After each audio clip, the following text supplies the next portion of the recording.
Hello fellow old schoolers.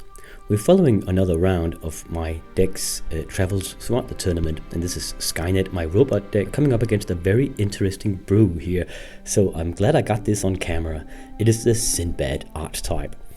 And if you ever want to make a tournament variant of Sinbad, this might be a good place to start. I mean, this guy, he told me that he won the Half-Dane League in Copenhagen, which is an old school tournament, and he also came in at the eighth place in the Danish old school championship in Sweden, the one that I also attended. So going top 8 there as well.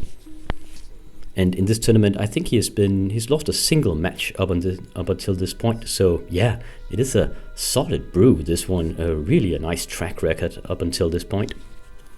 And after the match, the pilot told me that he really wanted this deck tech to go out for more people to see, and maybe try to go into this archetype so that more people will play it and the tech can evolve. It might be a new frontier for the old school meta here.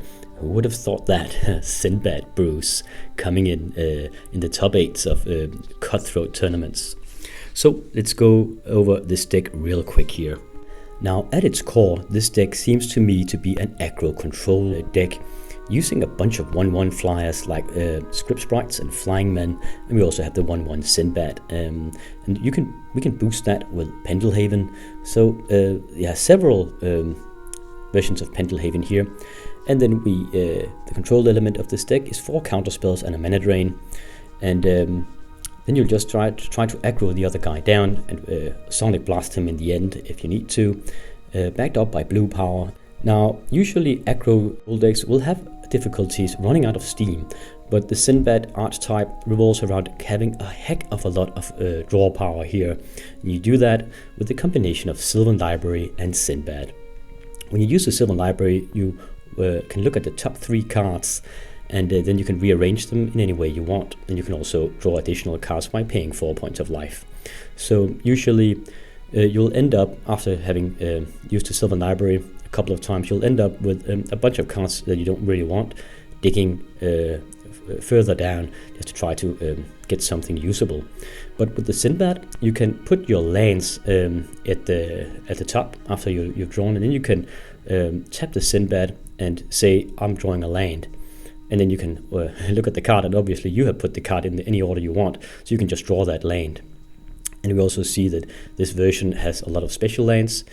We have, obviously you can draw into Mistress Factory, but we also have a lot of Mazes of Ith here that can be drawn immediately as a line of defense.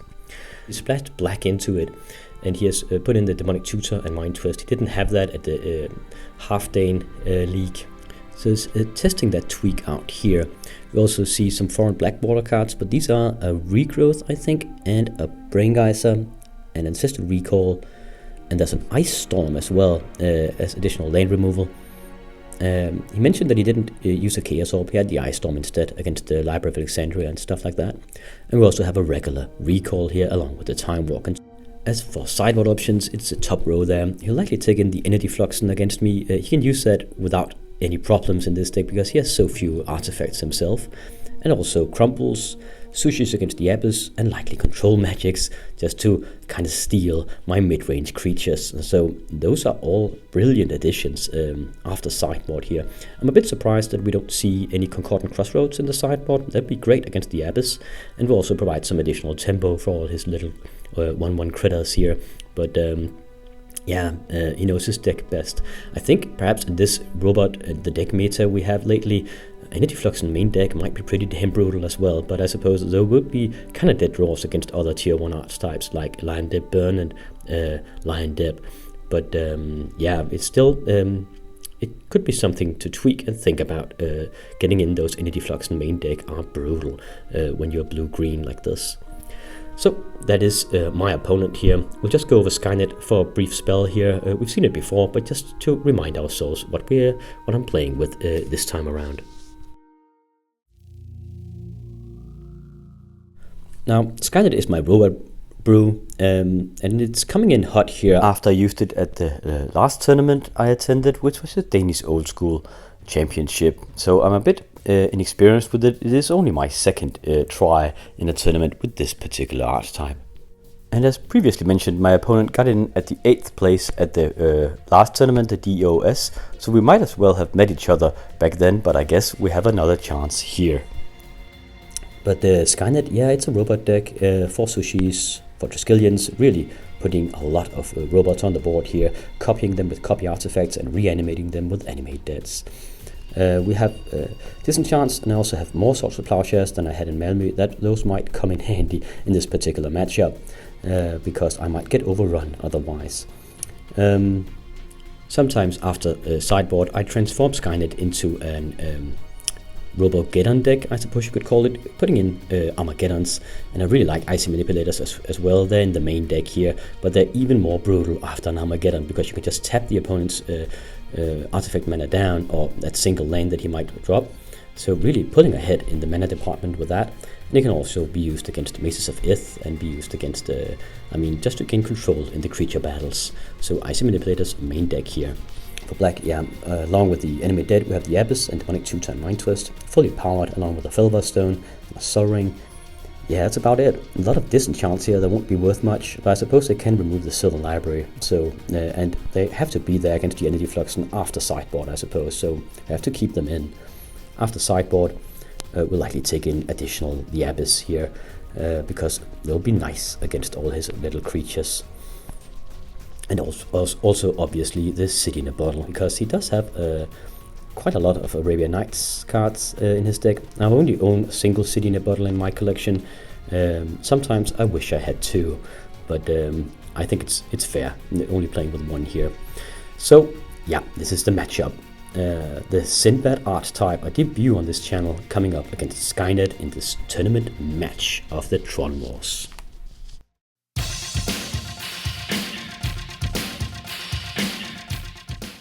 Now, as mentioned previously in the previous video, the focus on this tournament will actually be on my mate's BB-8 deck. So we'll follow him, and I have all the equipment there with the big camera and lighting, and so it should be, better there.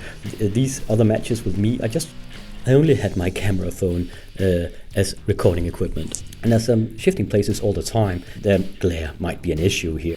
Whereas there shouldn't be any glare problems when we are following my mate's travels throughout the tournament, because he has been sitting at a pre-designed place where we have checked the lighting and everything.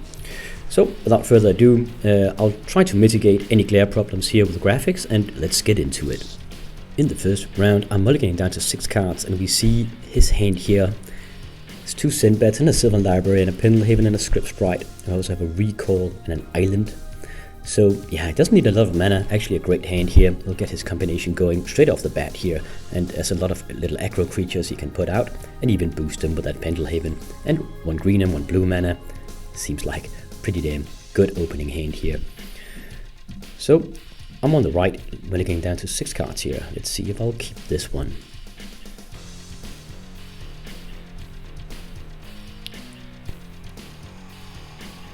Yeah, suppose I will, discarding a single card here. Okay, I think I'm on the play.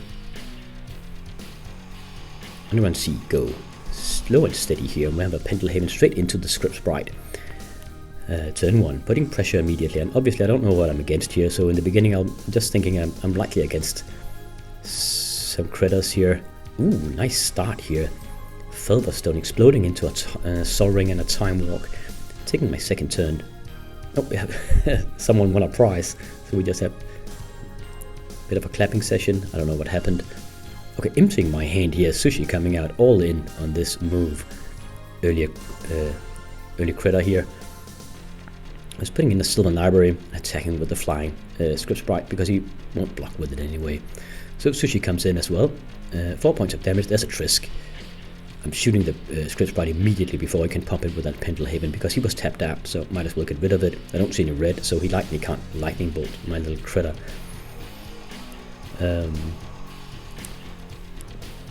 So at this point, Sylvan Library and blue and green. I don't really know what I'm against yet, but I don't know it's a Sinbad deck, but it does look like, well, it could be Quicksilver, it could be some kind of green aggro deck. because of that Script Sprite and that Pendelhaven. Sylvan Library is not a rare sight in these decks. Now he puts out that Sinbad, keeping the Pendelhaven untapped, so if I shoot it, he'll just pump it, and I'll just lose all my guns. I'll have to use everything just to destroy it, and it won't even be... Oh, it was a Flying Men, sorry. Blocking the Sushi, takes 3 points of damage from that Triskelion. Tropical Island coming out of Sinbad here. He's under a lot of pressure from those robots. Now getting a Sinbad out. Still keeping the Pendelhaven untapped, wisely so I can't shoot it. Attacking again here. Now does he block or does he keep... Okay, he blocks. Doesn't want to take 7 points of damage. Another viable way could be just to try to keep the Sinbad untapped and then get additional draws with it. He needs Sonic Blasts to remove my stuff or Crumble. I mean, he does have the main deck, so that's what he needs. But he's so down in life, being down to 9 points of life here, that I suppose that he really does have to, just to scramble to survive against those very, very early critters.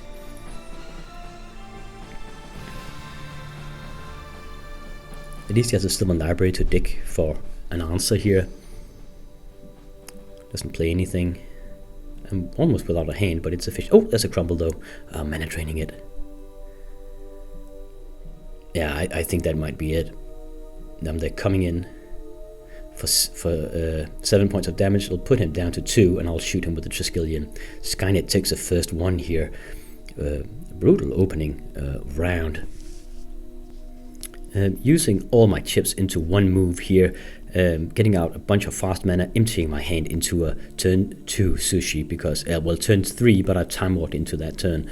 So, yeah, getting out that early Sushi and with sufficient mana backup, drew into another robot eventually, and just punching down with a Triskelion and a Sushi so early in the game. It was a bit of a risk. I didn't know what it was against, but it turned out to work here. He got a great hand though, just didn't have enough time to evolve his board state, but early Sylvan Library, early Sinbad and early critters would have been really brutal if Skynet had a slower start in this match. But at the end of things, Skynet just had too much fast mana here, and those mid-range robots just kind of overpowered him. So as mentioned in the sideboard talk, he might take in some, well, he will take in his Energy Fluxons and Crumble, and might take in some control magics as well, and I'll take in the Abyss and City in a Bottle, I imagine. Let's get ready for round number 2. We actually see Sinbad's hand here. He has a control magic and an Energy Flux and a Crumble on his starting hand, so yeah, see some sideboard options straight from the get-go here. Now he's on the play. Let's see how he starts. Pendelhaven.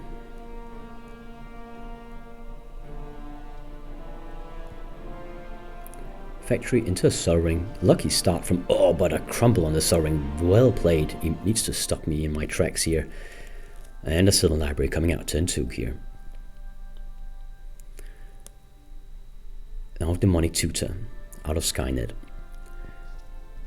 Now that Sol Ring was a brutal loss actually, because it will provide so much speed to Skynet, so really putting the brakes on me here with that Crumble. Well timed. Though I do suppose you could actually have played an Energy Flux if he draws a third mana source here. Digging with that Sylvan Library after the card he wants. Factory coming down, and a Sinbad. So he has the Sinbad Sylvan Library combination going here, putting a break on me with that Crumble. Ancestor Recall, I likely tutored for that, so wanting to draw into some more speedy mana here. Let's see what we get.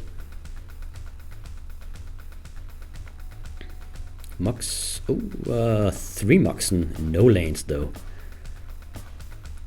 Kind of weird, but I can't complain too much, I suppose.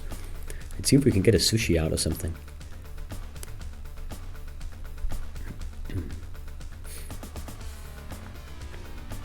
Yeah, a lot of choices here. I do have a Brain Geist on hand, but I don't have double blue mana, so I need to wait for that. I didn't draw another land drop.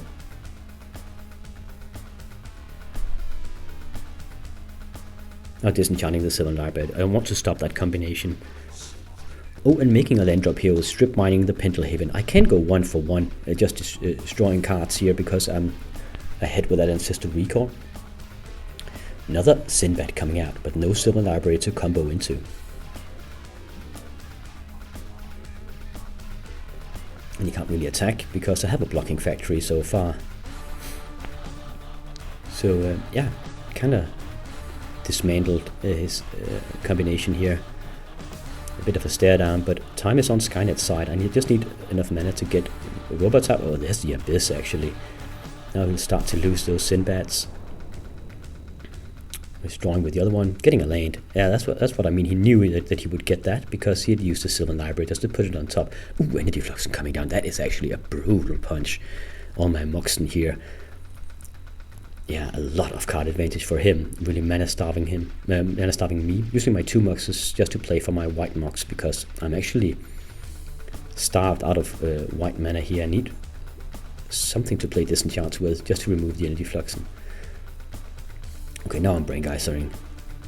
Only for 3 though. Had I would have been 5 if that Energy Fluxon didn't punch in.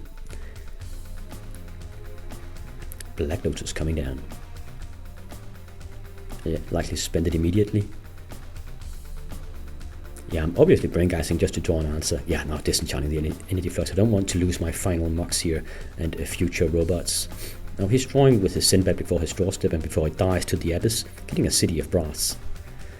And then he draws for his turn.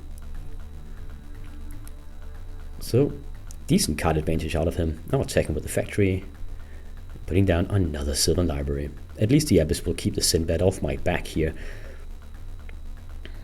2 factories against 2 factories. Now I'm counter-attacking with my factories. Before getting out of Workshop, and there's a Sushi. Without the Energy Flux, I can start to produce the robots, and the Abyss will sweep the board from all his little creatures, and my robots can punch in with impunity. But we do have those factories still. As a Mace of Ith, I'll keep my Sushi at bay. Ooh, and then he's taking my Sushi. Okay, what a turnaround here. Now, unlike him, I don't have a Mace of Ith to handle that Sushi. Traitor Sushi. So I'm balancing.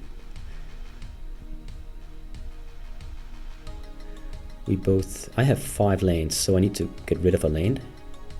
I'm getting rid of the Sushi as well.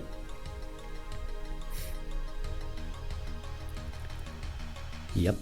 And he has 5 lanes as well, actually. 1, 2, 3, 4, 5. Yeah. So, okay. Had to put the brakes on it here. Keeping an island instead of an underground sea. I don't know why. I suppose I do have an underground sea already, but I don't know. There's something about this. I might be fearing a blood moon or something. I have no idea why I'm doing this. Okay, so I'm attacking with both factories. He maces one of the factories, and I'm using it to pump the other factory, doing 3 points of damage all in all here. Oh, he gets down another Mace of Ith, and now he's attacking me with 4 points of damage. So just continuing to punch each other, but he's slowly pulling ahead here with his Mace of Ith. Is here having amassed a solid defensive line. 2 Maces of Ith will make it impossible for me to get in. At least my own factories can keep his at bay for now.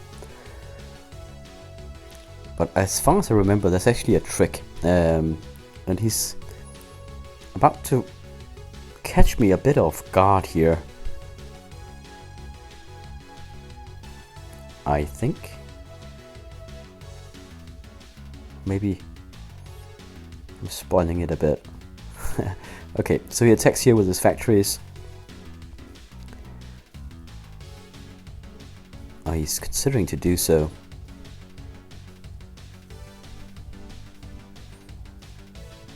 Okay, yeah, this is the part. So we're discussing this, and I can obviously tap whatever he wants, but he can use some Mace of Ith on one of them, and he can do it several times because it is a valid target, being an attacking creature. So he can untap it several times and use it to pump the other factory. You can actually pump it into 4/4, but I'll be able to pump mine into a 4/4 as well, because I can pump my I can use my other factory, the one that blocks his mace factory. It won't need to pump itself, so I can just pump the other factory, and then it can pump itself into a 4/4, and we'll have to trade. So he can't get in. We're discussing it a bit here, but I've got to be mindful for this.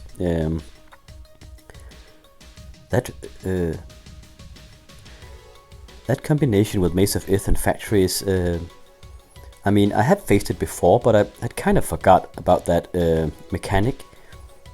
It's rarely seen, but in essence, it actually makes it so that this is almost like him having 4 factories, because he can just keep on pumping one of them with the other factory. As long as he attacks with both, he can just mace the other factory several times, making it untap and pump. So I think the correct play here would be to Chaos Orb one of those darn factories, so they can't pump each other. So we see another aspect of the Sinbad deck here. He can draw additional lands with those Sinbads and Sylvan Library combinations, because he'll put lands on top, and these lands synergize well with each other with 4 Maces of Ith and 4 factories, really powering up his ground army here. Okay, so I'm electing for the long game here, Chaos Orbing his Sylvan Library. It'll provide some more dead turns. Let's see if it hits here. Slow motion. Yeah, it hit quite well. So that's 1 dead Sylvan Library. Though in retrospect, I do think this is a mistake. I'm actually about to get overrun here. I just really haven't recognized the danger I'm in with those Maces of Ith. And also, I have this chance in my deck against that Sylvan Library. What I don't have is... Oh, I suppose I could disenchant the factories as well, so that's a bit of a moot point, actually. But I do think I should have destroyed one of those factories instead. Or maybe one of the Maces of Ith. Getting down a 3rd factory, though, so I'm still safe for now. And now a Sushi, so okay, that's actually a pretty impressive defensive army, though I can't get in yet because of his Maces of Ith. He just puts down another Sylvan Library. Man, that guy's just packing that card. I think he has a full playset of them in his deck, or he does. Now Control Magic on my Sushi. I immediately solve the Plowshare while I still have control of it in response. So now he could actually, I suppose, Control Magic something else, but there are no other viable targets. I'm not even sure if you can do that, actually, or if the Control Magic will just fizzle if it has a target. Okay, anyway, getting 4 life, losing the Sushi though. There's his 3rd Mace of Ith coming down. So, 2 factories, 3 Maces of Ith, staring down 3 factories. This is about to get very hairy indeed, and very complex. With all those pump actions.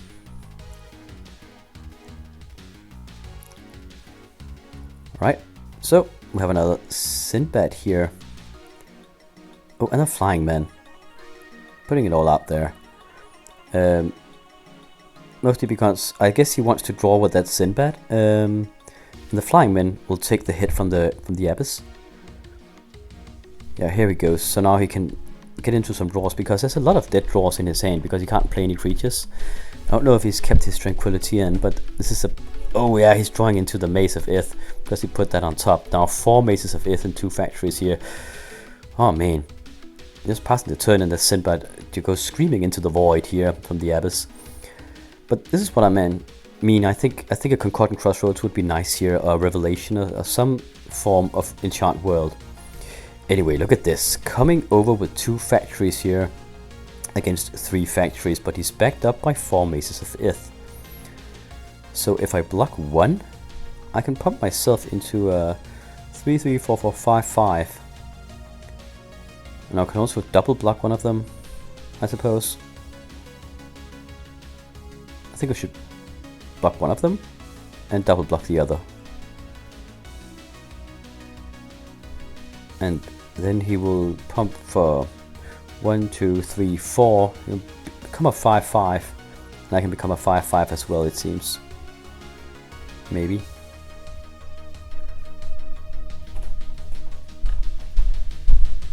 No, he can pump 4 times. That's actually a 6, 6. So I try to block, but he crumbles. So I counter the crumble, and he counters my counter spell. So now I'm losing the factory war here. Before it dies, it pumps one of my other factories.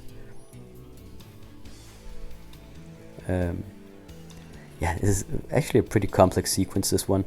So pumping the other factory just for good measure. And yeah, I know I'm gonna lose it now, but at least I'll force him into using that Mace of Ith. Now I'm considering double blocking. No, I'm blocking one on each. So he's pulling the one that's getting blocked by a 3/3 out of combat, and then it pumps the other one. So I pump the one blocking him, and he untaps the other one and pumps it again, so it pumps itself. And then he untaps one more time and pumps his factory, one-upping my blocking factory. So yeah, you probably get the idea here. This is actually pretty damn brutal. You can become a 6/6 creature. Getting out of Sushi, I suppose I can double block now, but he'll just get in with the other factory and pump that into a 6/6. So whatever I do, I'm actually it's pretty damn crucial. I'm under pressure here. He tries to mana drain my hand, mind twist my hand, and I mana drain that. So double attacks again, and I'm blocking one on each. So he's pumping the other one, pumping it again. 3/3, 4/4, 5/5. And here we go, 5/5. So I'm losing my Sushi. Yeah, this is so okay. I'm just buying time here. Now reanimating that Sushi. Obviously, I can't keep this up, but I'm just trying to get something going here. I remember during this match, I was really kicking myself because I was thinking I should have foreseen this. I mean, it's blue-green, it's kind of a control-ish archetype. This guy would play with Maces of Ith. They usually do, because they blue-green kind of like removal. So they use Mace of Ith. I should have taken in my Armageddons here and transformed into a Robogeddon deck. At least I have my Icy Manipulators for what it's worth. Oh, so he's Ice Storming my final factory. Now coming in with 2. I'm blocking one of them with the Undead Robot. And he just does the same trick one more time, pumping the other factory into a 4/4 and punching down my 3/4 Sushi here. So now we're staring down 2 factories, 1 card in hand, 4 Maces of Ith, and a lot of tricks to play here.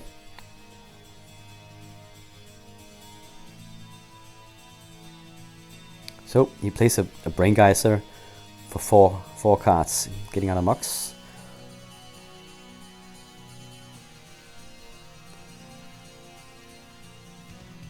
Yeah, and an Underground Sea, and then a Time Walk. Oh my. I'm stepping everything. And a 3rd factory. This is going from bad to worse, actually.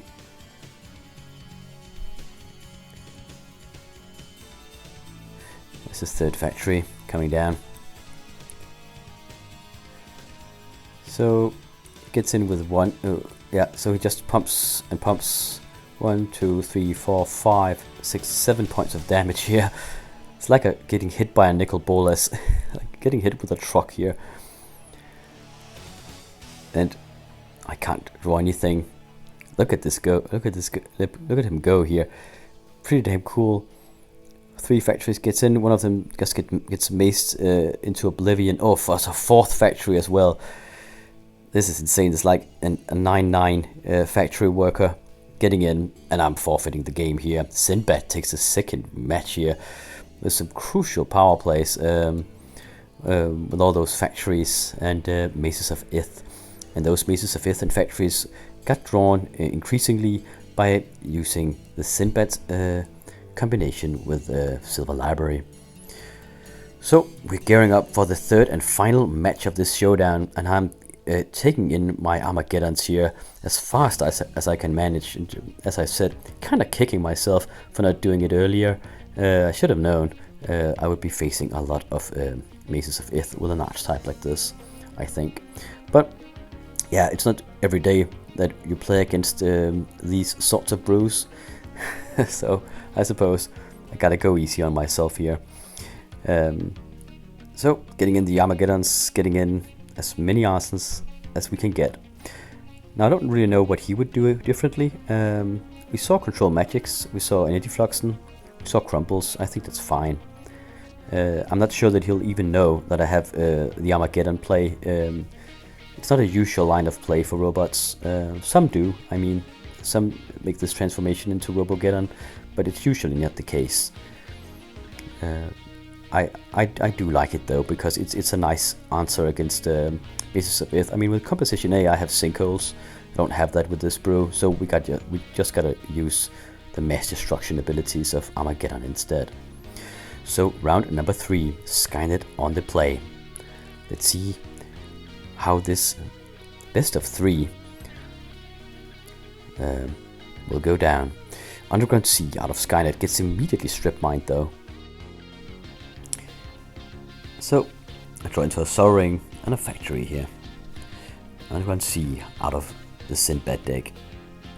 Okay, early Sushi, and there's a Mace of Ith just to counteract it. Another Sushi. Trying to overrun his maces here. Battlehaven. Another Tutor.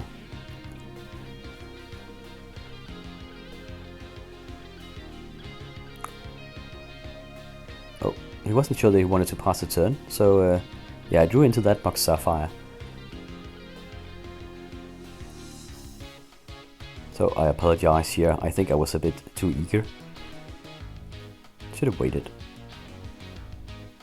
Or maybe it was just a misunderstanding, I can't remember. Okay, anyway, not that it really matters. Drawing into the Sapphire. Now attacking with 2 Sushis and a Factory. He maces one of the Sushis, I get in for 6 points of damage, putting him down to 14 points of life here.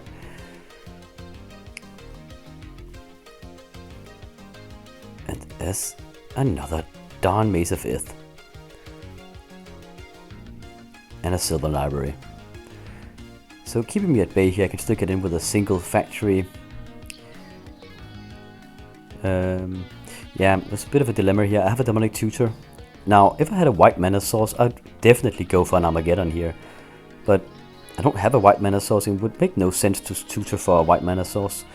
So instead, I'm just going for a Strip Mine. I need to get rid of those maces, and I have a hard time destroying them. I mean, I can use Icy Manipulators as well, but yeah, just trying to go for the early game kill here. Strip Mining one of the maces, getting in for 6 points of damage again, as he maces one of my Sushis. I didn't have an Armageddon in hand, and I didn't have a white mana in hand, so couldn't really get that out of the way. Though it would have been, obviously, the superior play here. So he regrows the Mace of Ith, puts it out there. Alright, scrambling for defense here. He knows that I have a hard time removing those lanes, attacking with everything. He maces 2 of my Sushis, getting in for 2, disenchanting the Silver Library, just to postpone him, I suppose. Now the next 2 draws will not be as good for him, because he's opted out of those cards for the time being.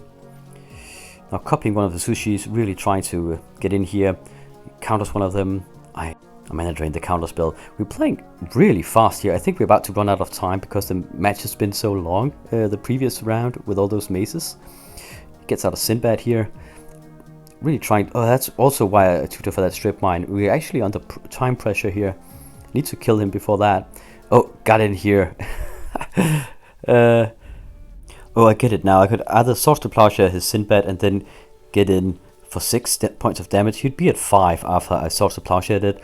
Or alternatively, I could play the Tuskillion and then just attack and shoot. So, yeah, Skynet took the final game here. A bit of a blitz, but we were running out of time, and it's a pretty bad feeling to win or lose in a Chaos Orb flip, which is how these matches end up if you run out of time. So made it work here with a 2-1 victory against this really interesting archetype. I hope you guys enjoyed it. I'll be definitely looking more into this strategy in the future. I mean, it is really interesting. I've been doing so well lately, even at pretty sharky tournaments like these. Making that work with the Sinbad and Sylvan library, it is apparently way stronger than it might appear at a first glance. Just the raw card advantage alone, and with the blue power and all the green little critters, well, it does pack a punch. So 2-1 made it work here, just in the nick of time before the clock ran out. Losing the middle match to all those tricks with Mazes of Ith and Factories. Didn't see any Armageddon plays here, but I have to be more mindful of getting those in earlier in matchups like these, where I'm bound to face all those Mazes of Ith. Anyway, hope you enjoyed this match, and I'll catch you in the next battle.